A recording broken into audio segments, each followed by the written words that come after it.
And I think also Chandrika did a really good job with kind of exploring this proclamation of hues. The idea of passion and compassion are very much interrelated in the Harlem Renaissance works, and of course in Langston Hughes' works. Ralph, I really appreciated your reading of the Gilded Six Bits.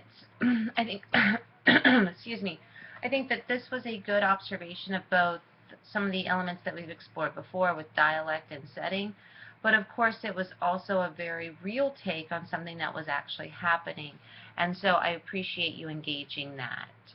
Um, I also really thought Darcella's reading of both African American literature and the Harlem Renaissance was good.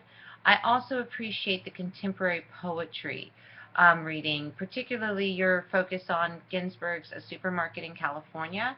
This idea that the elements are not formal. There is a sort of structure, but it is a very different structure. And also your reading of Robert Lowell's For the Union Dead was very good. Um, I appreciate also the idea that Ralph and Tony, Natalia, you guys are very much engaged in a conversation when you're posting, and that is so nice to see at this point. We've really kind of built a community here, and I appreciate the work that you're doing. Sharon, just like Robert Shelton, did a great job. Sharon Ewing did a great job of really thinking about how each work functions. And I really do appreciate your observations. The focus on the political 1930s was very good. You know, your ideas, as you kind of went through Dos Passos into contemporary poetry, were very appropriate. I also like that you took some time to read The Moose and also to really think about Skunk Hour. Skunk Hour is a kind of melancholy poem, and I like that you kind of pulled that out. A lot of people did avoid Skunk Hour. Um, I appreciate also Christopher Clare engaging with Natalia, and kind of Christopher's observations on the Gilded Six Bits was also very good and spoke to kind of this reality or this kind of almost exploratory experience that is happening from a different perspective than the other stories that we're reading. Um, the reading also that Christopher does of Daddy is fantastic too. I think that the observations made by Christina, both in her response but also in her reading, were very apropos. I really do appreciate your reading of Claude McKay's The Harlem Dancer. This is an excellent poem. This idea that she is kind of performing and being forced, it's a very tense observation that is being played out in this poem, and I like that you pulled that out too. Also, your reading of Howl by Allen Ginsberg was very good, Christina. Thank you so much. Tammy, I really appreciate your reading of Cain, and kind of the way that you focus on the idea that it's narrated and it's kind of this alienation theme. And I think that that's a big clue that really does happen a lot in this literature.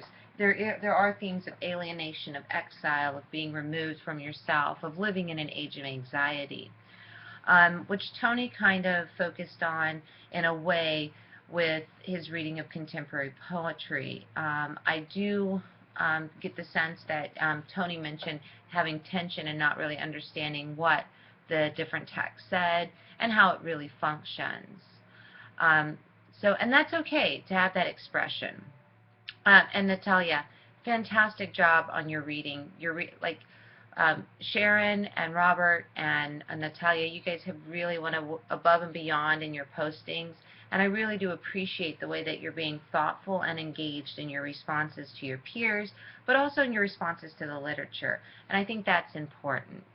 As I mentioned, our final is going to be different. Our final exam is really about two essay questions, and it's about you posing responses to those essay questions. They are longer, they are not shorter, so you are going to want to make sure that you have a sense of, I guess you'd say, a sense of openness when it comes to responding to these prompts. Now, you can, of course, go into and return to the prompts at any time.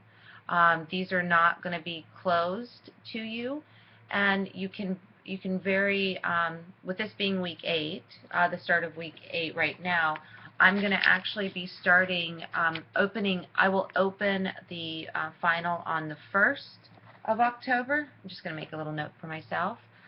I will open it up on the 1st of October at 7:30, which is this Wednesday, and I will leave it open until the 23rd, which will be, let's see, this is week 8, week 9. Actually, I can't leave it open that long. I will leave it open from October 1st to till October 10th at 7. Let's do that at 11:30 p.m. It is not proctored, so you do not have to go in and take and do a proctor. Starting on the 1st of October at 7:30 p.m. You can go ahead and just click into exams and quizzes, and then just go into the final essay exam. You will see 2 long answer questions. I'm going to ask, and you can go into it as many times as you want. I'm going to ask that you really think about your responses, that you use evidence, that you use citations, that you really make these robust. You should be able to revise them, you should be able to edit them, and they should be very engaged. So, once again, just to let you know, the final opens on October 1st at 7:30 p.m. It is under exams and quizzes. It is open till October 10th at 11:30 p.m. and there is no proctor. You can enter it as often as you want. You do not have to just enter it once, and I encourage you to do that. Really make sure that you think and you are thoughtful with this. If you have any questions, please feel free to contact me. I look forward to seeing your responses to week 8, and I also look forward to seeing your responses to the final exam. Thanks so much, and have a great day.